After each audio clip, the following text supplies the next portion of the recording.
Hi, everybody. It's Grace. Welcome to Eating Peace this week. It's summertime, and sometimes that brings out judgments about the body more than any other time of year, although not exclusively. But at least in the United States, where you wear less clothing, where that's socially acceptable, shorts, cutoffs, tank tops, t-shirts, and just the skin is more exposed and the body's more exposed. And I definitely hear more people come to me with the topic of the body being wrong, looking terrible, feeling ugly, feeling fat, or just feeling the effects of aging and looks changing and that kind of thing. Somebody did the work on it recently, and it was absolutely fantastic because it reminded me of one of my own thoughts that I had in my life. And it still comes up from time to time, but I find I spend zero time on it, and for some weird reason, it doesn't bother me, but it's not like it isn't there. I'll try to explain. It's much more stress-free. It's incredible freedom, actually. But the thought was, my thighs are way too jiggly. Like, they're just disgusting. They have cellulite on them, and they're bumpy, and they wiggle if I take a step. This kind of thing.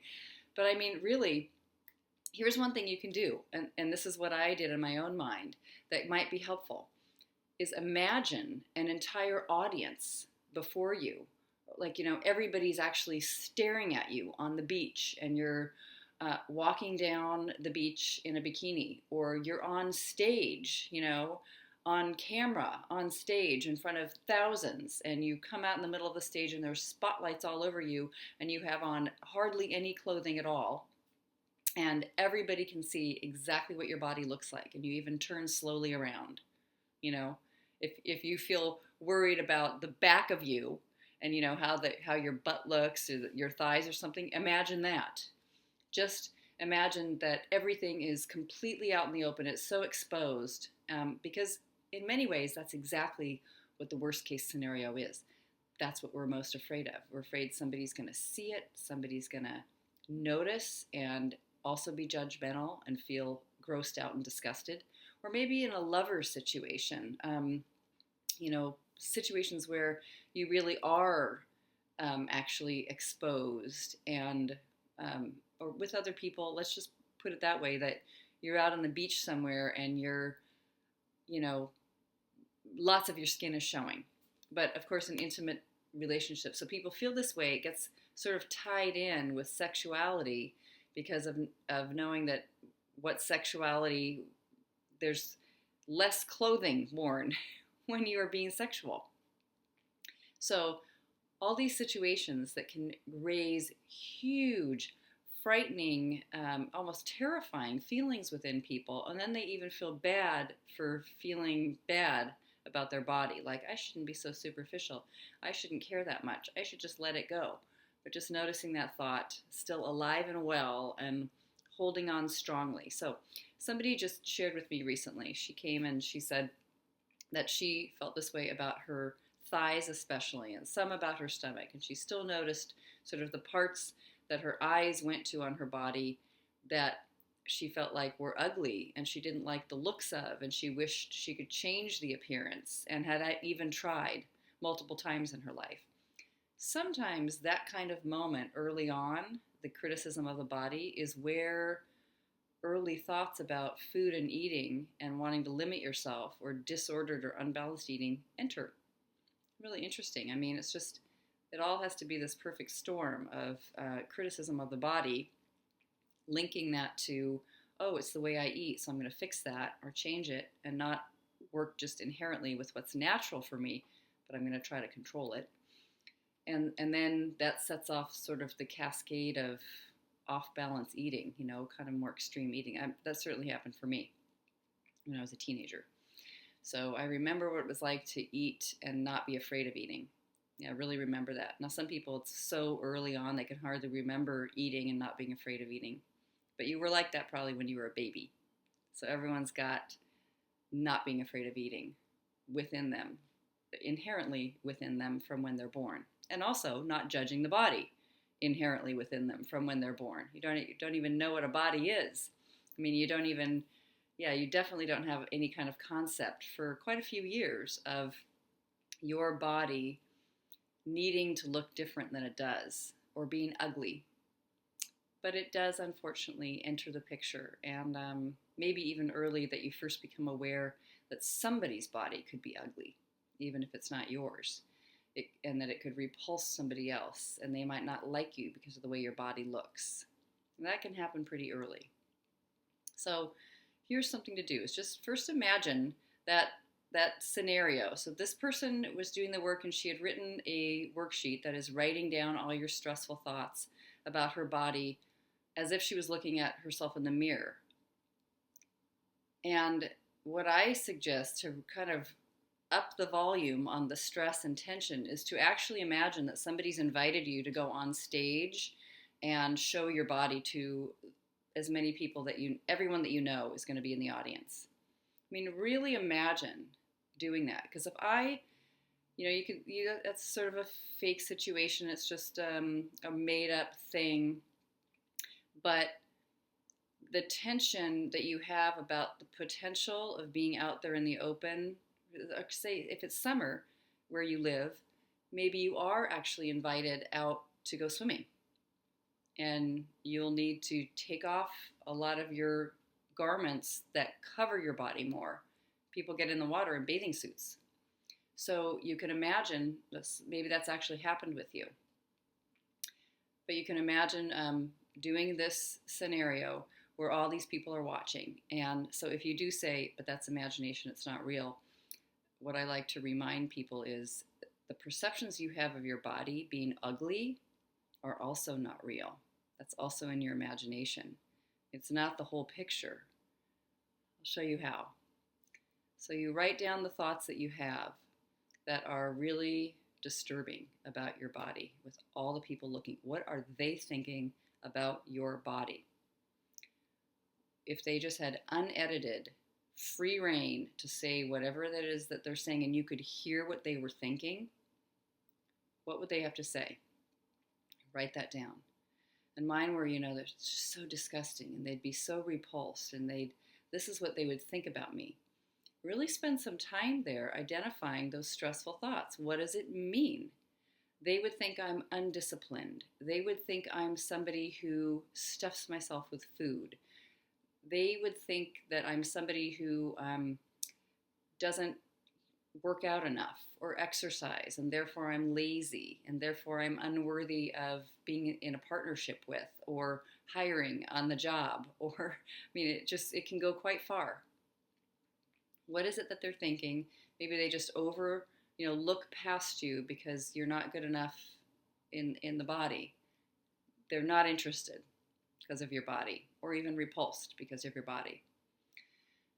So you can see what you think it means that your body looks like this, what you think it means about you, what qualities that gives you, what it means about you as a person inherently, and what your actions are, and what your life is like. Very interesting to write these down. So you think, I'm not good enough, I'm not disciplined enough. That's what they're thinking. So there'll be a separation, and you won't be accepted. You won't be liked. People won't be attracted. You won't have any partner. You won't be able to be loved and enjoyed. You won't have a fun life. It's amazing how far it can go with separation, feeling a sense of separation from that first point. My body's ugly. My thighs are jiggling. But let's look at just that simple one. My thighs are so jiggly, cellulite-y, bumpy. Using the work of Byron Katie. Is that true? Yes, look at them. See, if I show you a picture right now, notice how I'm not showing it in the video. Then it'd be way too embarrassing and too weird. I don't want to show you my thighs in video. I'm not going to do that. I need to just talk to you. Can I absolutely know that it's true that my thighs are too jiggly, too cellulite-y, too old, whatever it means? No, I can't know that. Because I know that I just can't see that because I know it's my eyes and my perspective, and maybe other people are in agreement with it because of the social structures of our culture or world, and I see magazine pictures, and I see people in the movies that don't have these kinds of thighs. They wouldn't show them. You know, I'm age 56, jiggly skin, but I can't know that that means they are ugly and jiggly and cellulite and that it's wrong and it means I'm not loved and approved or appreciated. I mean, I just can't find that means that about my body, that it's a divider between me and happiness. I can hardly find that at all. Okay. How do I react when I'm believing gross as I'm looking at a certain part of my body? Oh, I hide it. I cover it up. I don't go to parties. I don't hang out with other people. I don't feel free. I'm worried about what they're thinking. You know, I control my food. I limit my food intake. I starve myself. I do brutal things with exercise and like torture and push myself. Or if I can't do all that, because that takes so much energy, I feel guilty and ashamed, and I then start to criticize myself. Why don't you do it? Why can't you be more disciplined? And all that kind of stuff. And I get into that whole big giant circle of guilt and punishment, committing crimes, you know, because of eating. Who would I be without this story, though? Who would I be if I couldn't even have this thought? My thighs are too jiggly to be seen, you know. That judgment of other people means I'll never be cared for and loved or respected or whatever it is I'm thinking. You know, it means they won't like me, and that's bad. Who would I be without that thought? That just couldn't exist in my mind. I wouldn't be thinking much about these jiggly thighs. I wouldn't be thinking, now let's say that I'm right there on stage in the bikini, jumping up and down so that my thighs jiggle a lot. Let's say that's what's going on, and everybody's watching, and I couldn't have the thought right there in that moment. My thighs are too jiggly. Who would I be without that story? I'd just be having a ball, jumping up and down, feeling the freedom of jumping with hardly any clothing on, bathing suit, you know, being in the water, just being able to take clothes off and jump in the water freely, just enjoy the beauty of the earth and this body. Wouldn't affect my food in any way. Turning it around. My thoughts are really jiggly and cellulite, like condensed pockets and bumpy when it comes to my thighs. It's my thinking that's bumpy, up and down and concerned and tight and restricted in hard knots and bumps that don't even make sense and get stuck. And they jiggle around all over the place and flap my thoughts. And they're aging. They're very old thoughts about the body and the necessity of the body to be young and smooth and hard and strong and lithe and doing, you know, whatever the other is. That's a very old thought. And I notice having that kind of body, by the way, doesn't give you love, doesn't give you appreciation, doesn't give you respect, and doesn't give you approval. It only goes so far. It may be in like sort of an image for a moment, and it's doesn't really amount to much. So it's my thinking when it comes to the body that's really, really saggy and old and jiggly and cellulite and bumpy. My thighs are not the way I think they are. They are not gross. They are not ugly. It's the other turnaround. They aren't. The truth is they aren't. How could that be just as true? When I did this work myself many years ago, it was fabulous. It was at the School for the Work, the first one I ever attended. And so I was doing this work formally, really questioning my thoughts about my body. And I couldn't really get it, but it sort of percolated and stuck with me, and I kept meditating on it, and that just suddenly came to me. This place I used to visit growing up, my father had grown up in the Texas Panhandle, and growing up I had been there every single summer for a week or two, hot Texas Panhandle. But when we visited Texas Hill Country, it was bumpy like this, bumpy, just bumps and rises and falls way into the distance. And no one ever said, that should be smooth and flat. That should be hard, and we should be able to see, smoothly into the horizon with no bumps. No one ever said that. And that's a piece of nature. It's a piece of the world. In fact, its beauty existed from the bumps and the rises and the falls and just the natural way it appeared. And there's many things in the world that are very beautiful and very interesting because they have ups and downs, and they're jiggling and waving in the wind, and they're aging and smoothing out and hanging. But you know what I mean? There's just so many pieces and parts of nature, the body of the world. There's trees that are bumpy, and there's land that's bumpy, and there's plants, and animals have completely different shapes. I don't know, it's just so the infinite number of shapes and sizes and ways of being in the world are incredible. And it looks like, in reality, what happens with human beings who get to live for a long time on planet Earth is things change with their skin and change with their features and their appearance. And that is the way of it. That's reality. And we get smaller or bent over, things happen, things shift. And when you're younger, things go on too that just occur. Different bodies show up in different shapes and sizes. I mean, to really feel that in the most powerful, open-minded way, without even having to defend it or fight for body confidence or so, you don't even have to fight or argue with it.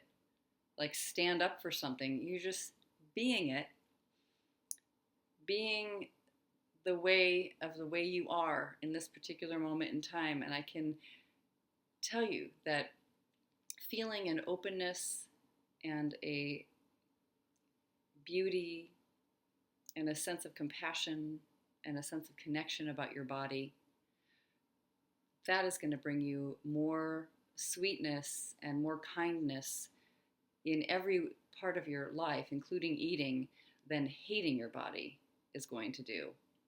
Hatred of the body, it's got a certain amount of energy, and it'll make you stay on track for whatever way you're thinking of needs to be on track.